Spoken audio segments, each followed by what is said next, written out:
আজকে আমরা করছি ইলিশের তেল ঝাল। এর জন্য লাগছে ইলিশ মাছ। এগুলো ভাজবো না, এটা কাঁচা দিয়েই হবে। ওভেনে কড়া বসিয়েছি, কড়া বসিয়ে তাতে 1 কাপ মতন জল দিচ্ছি।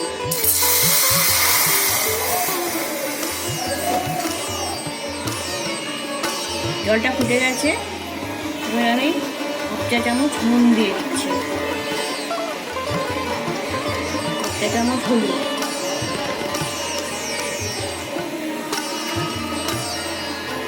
1 চা চামচ কাঁচা লঙ্কা বাটা, 1 চামচ সর্ষে বাটা,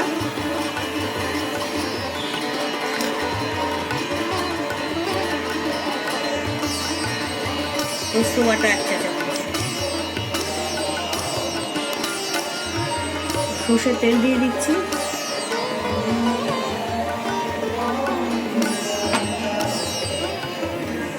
জলটা ফুটছে। এবার আমি মাছগুলো দিয়ে দেবো। মাছগুলো ভাজবো না, কাঁচা মাছ দেবো।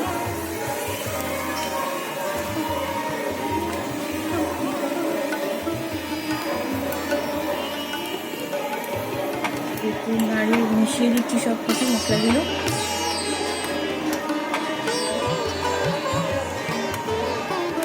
এটা ফুটবে 5 থেকে 7 মিনিট। এটা ফুটে গেছে, মাছটা সেদ্ধ হয়ে গেছে। এখন আমি 2 কাঁচা লঙ্কা ভেঙে দিয়ে দেবো এতে।